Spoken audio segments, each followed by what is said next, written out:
আগামীকাল মহান বিজয় দিবস। জাতির শ্রদ্ধা আর ভালোবাসায় সিক্ত হতে প্রস্তুত সাভার জাতীয় স্মৃতিসৌধ।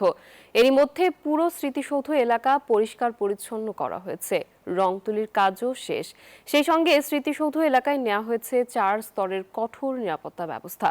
সাভার থেকে নাজমুল হুদার তথ্যচিত্রে ডেস্ক রিপোর্ট।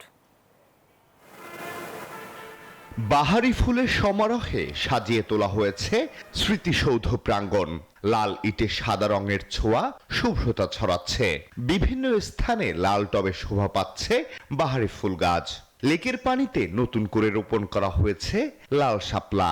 বিজয় দিবস উপলক্ষে সাভার স্মৃতিসৌধে আমরা কাজ করতেছি ইট বালুর। তার বাদে রং দেওয়া ফুল গাছ লাগানি প্রতি বছরই একইভাবে কাজ চলে অনেক দিন ধরেই। ফুল দিয়ে সাজানো আছে সাভার জাতীয় স্মৃতিসৌধ, ধোয়া মোছার কাজ চলছে এবং রং তুলির কাজ চলছে।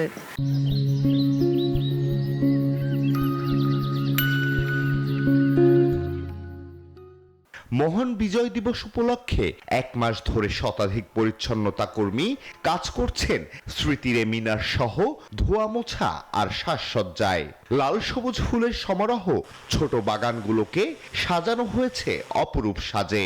চত্বরের সিঁড়ি ও নানা স্থাপনায় লেগেছে রং তুলির আঁচড়। এছাড়াও সড়কগুলোতে সাজানো হয়েছে বাহারি রঙের বাতি দিয়ে।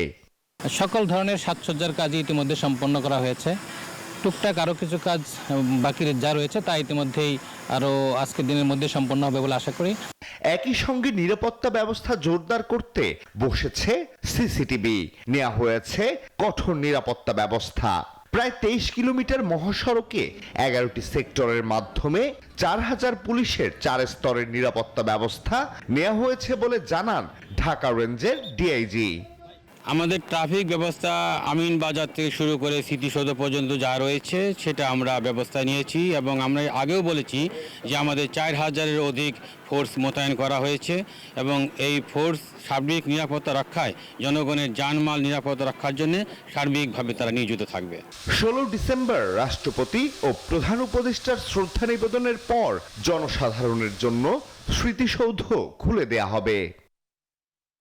Desk report, news 24।